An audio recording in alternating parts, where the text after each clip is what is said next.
What's up, YouTube? It's been a while since I last had a video. Just been real busy. Life gets in the way. Bitch, right? So I attempted to video me doing a lift kit on my Rzr. I know before my previous videos I was like, I'm not going to do anything major to it. I'm not going to do anything crazy, or didn't really have a whole lot of plans for it, honestly. But a guy at work had a Super ATV 3 to 5 inch adjustable lift kit for my Rzr. He has a turbo, so it didn't fit his because of where the intercooler's at, and so he has to get a different one. Well, he offered this to me for pretty cheap, less than half of what it cost online, so I couldn't really pass it up.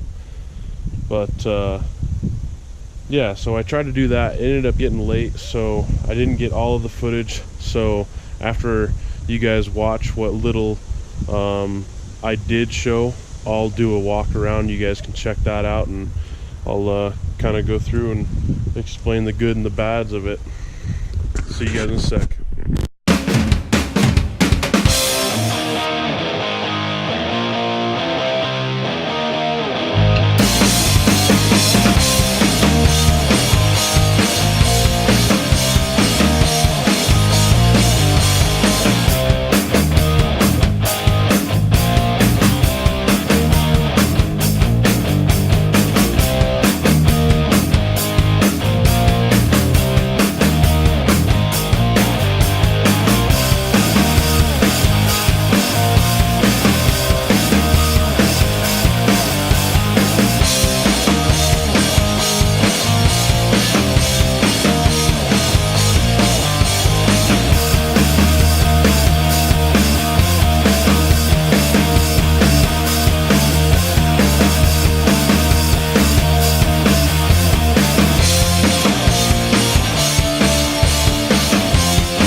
So we're back.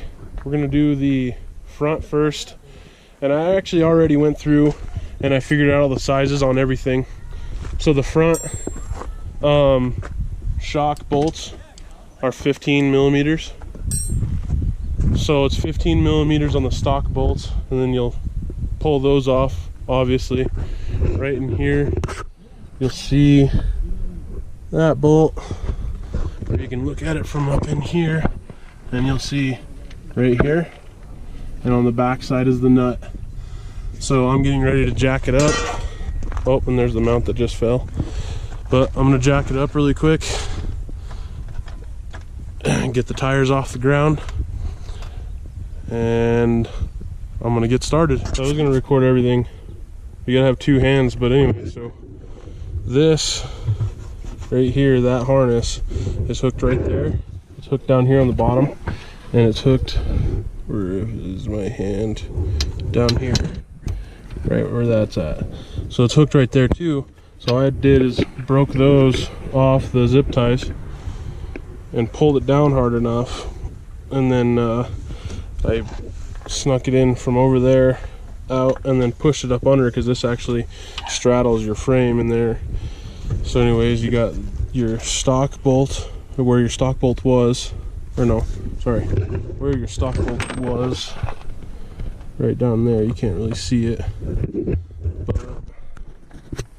right there, and then that's where the new one is. So if you look at it right there, there was your stock one right here, and then there's the new one right there.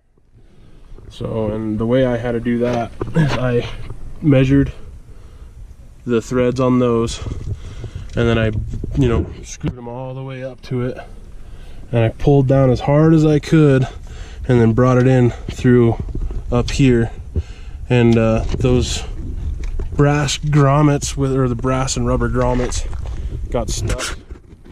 So that makes it kind of a pain in the ass. So you might want to ask a friend for help on that. But it's in. That's pretty much what it looks like for the front. Yeah, like I said, I wish I could have done the whole thing through and through each step here and there, but honestly it's pretty self-explanatory. Take out this bolt, which is a 15 from the stock from factory. Take out this bolt, pull your shocks up, put them into here, into this area somewhere in here, and then slide this in after you undo all your little harnesses. And so you got a headlight harness here also, I forgot, and it clips underneath, and I'm going to zip tie all this up here in a minute, but you have to take all that apart so that way you can slide this underneath here. So, but yeah, so there's a stock bracket. That's stock height, and I was actually going to measure how tall it was stock from the ground to the bottom of it, but I just forgot. So all right, so we got the back jacked up. You got to get up in there. You can see where my 2 wrenches are. I got to put a different wrench on there, so you got to undo that. They recommend undoing your breathers, but I think, yeah, look at that cake. So anyways, now you can definitely see it. Undo that, and this is gonna sit in there, something like that. Who knows?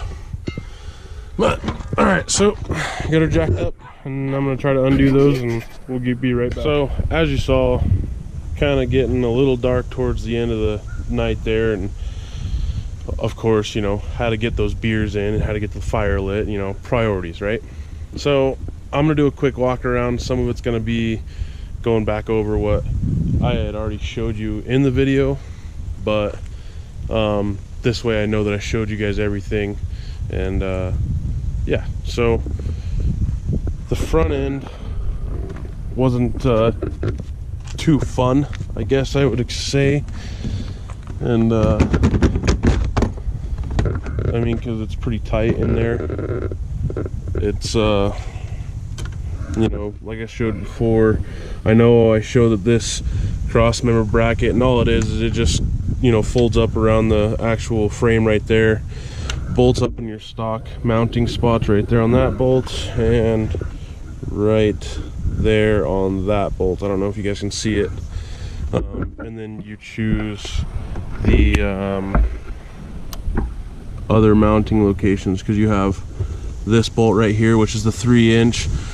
There's a hole next to it which is 4 and 5, and all it does is it just stands the shock up a little bit more, and then pushes down the A-arms and lifts it up. So I just got into the 3 because I don't want to go too crazy with it. I don't have aftermarket axles, but I mean, as you can see, there's quite a bit of room. I mean, my tripod, I could ride over my tripod and not hit it, and it's, you know, probably, I don't know,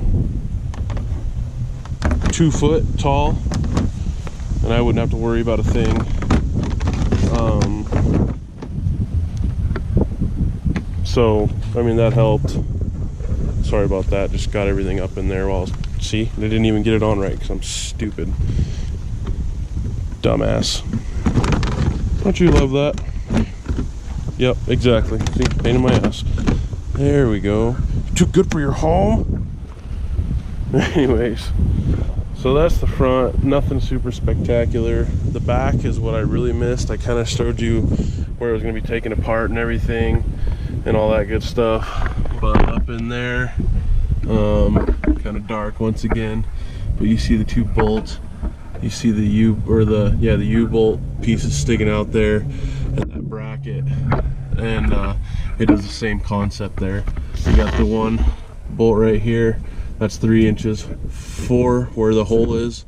I know you can't see it, but there's 4 inch and then 5 inch, and it does the same exact thing it stands the shock up, pushes down on the trailing arms and all that good stuff. So yeah, I mean, I think that I could go a little bit more in the back, but it works out pretty good where it's at. So hang, I gotta go find my dog. She's still just a new puppy, so I gotta make sure that she's not getting in any trouble, you know. The blasty blast of getting a new dog. Nova, what are you doing? Huh? Come on. Let's go look at the Rzr. Let's go look at the Rzr. Yeah. Silly puppy. So, I didn't really get to show it in the video, though, the part where I actually took this out, and then I screwed these all the way up and took the preload out of it, and then that made it so I could push the shock down and then get it into place, because it's kind of a pain in the ass to get a pry bar up there.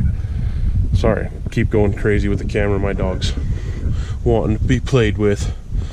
But if you're gonna do this lift kit, you know, look it up and check out what it is. You can see the brackets a little bit better in the mounting hardware. So but I would recommend pulling this down here and pulling the stock mount up there, the stock bolt up there, pulling the whole shock out and then undoing this, because it's not impossible, but I think it would be more of a pain for somebody that's smaller. You know, I'm obviously pretty big, so I have plenty of weight to throw around to get that thing to collapse down and push it in and all that good stuff. Same thing for the front, you know. Make sure you jack it up. I would take the shock completely off, but it's all in what you guys want to do. Honestly, it's your ride. You do whatever the hell you want. So like I said, if you're smaller, I recommend pulling the whole shock, taking all the preload out of it, collapsing it down, and have a friend with you to help you if you need, because it's kind of a lot easier while you're pulling down on it. Somebody can feed the bolt in. But yeah, so not a whole lot to see. You know what I mean? Obviously it sits up quite a bit higher. I was gonna do before and after photos and stuff like that and measurements, and I just got caught up. It was one of those things. I was trying to get there and get this done, and I was trying to hang out with my parents and, you know, drink beer, you know, the weekend stuff. So it was pretty quick and over with before I even thought about actually getting that stuff for you guys. So I do have some more stuff coming for the inside. I'll leave that kind of a mystery for now, and let's see, I don't know if I'll have time on these days off, but maybe the next ones after that, because I'm getting ready to go on graveyards. Then I'll be off. That stuff should arrive. Then I'll go on day shift, and then so after that day shift, I should be able to add what I'm hoping to get on there. But hopefully you guys enjoyed it. Not a whole lot to see, but it is higher. Definitely higher.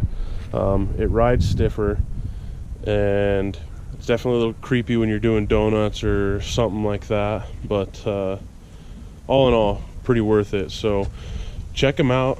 Super ATV 3 to 5 inch lift for the Rzr XP 1000. Simple. You can do it in your driveway if you really want to. Yeah, so go ahead and let me know what you guys thought about this video. Let me know if you guys want to see something else, or if you need me to explain something else on how to put this on. Yeah, and I'll do anything that I can to try to help you guys out, or you know, even send you in the right direction to find an answer I can't give to you. So thanks for watching as always, guys. Always like, subscribe, show your friends, and we'll be back in a week or two. Take care, guys.